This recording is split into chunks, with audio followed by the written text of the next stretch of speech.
Praise the lord. క్రీస్తునందు ప్రియమైన స్నేహితులారా, యేసుక్రీస్తు ప్రభువారిని వెంబడిస్తూ ఉన్న మనకి ఒక ప్రొటెక్షన్ నుండి పాపము నుంచి తప్పించబడటానికి ఒక కంచె వేయబడి ఉంటే ఎంతో బాగుండును అనిపిస్తుంది.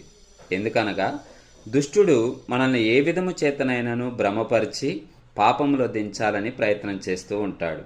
అయితే మనందరికీ ఆదరణకరమైన మాట ఈ దినాన్న మనము చూద్దాం. యూదా రాసిన పత్రిక 1వ అధ్యాయం 1వ వచనంలో ఈ మాటలు రాయబడి ఉన్నవి. యేసుక్రీస్తు దాసుడను యాకోబు సహోదరుడునైన యూదా తండ్రి అయిన దేవుని యందు ప్రేమింపబడి యేసుక్రీస్తునందు భద్రము చేయబడి పిలువబడిన వారికి శుభమని చెప్పి వ్రాయినది అని యూదా తన పత్రిక ప్రారంభంలో రాస్తూ ఉన్నాడు. అనగా మనము ఎలాంటి వారం అనేది ఇక్కడ స్పష్టమవుతా ఉన్నది. మనము ముందుగా దేవుని చేత ప్రేమింపబడిన వారమని దేవుడు స్పష్టం చేస్తా ఉన్నాడు.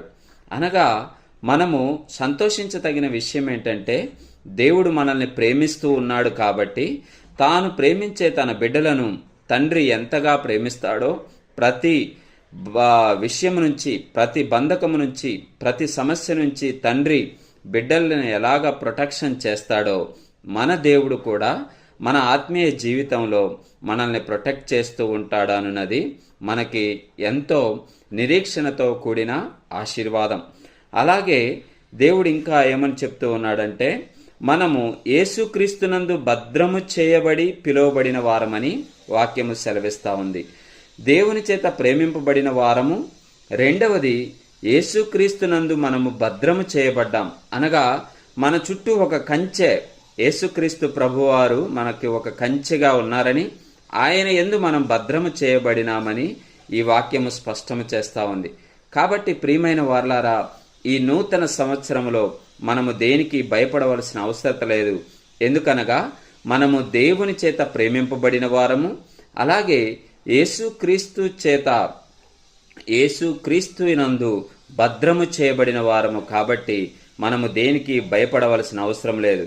అంత మాత్రమే కాదు గాని ఆయన చేత పిలువబడిన వారము కూడా. కాబట్టి పిలిచిన దేవుడు నమ్మదగినవాడు కాబట్టి, పిలిచిన మనల్ని మధ్యలో చెయ్యి విడిచేవాడు కాదు. కాబట్టి మనము ఏ పాపమునకు భయపడక ఈ నూతన సంవత్సరంలో ఆత్మీయ జీవితంలో మునుముందుకు సాగుతూ దేవుని ఆశీర్వాదాలు పొందుకుందాం. అటువంటి కృప దేవుడు మనందరికీ దయచేయునుగాక. ఆమేన్.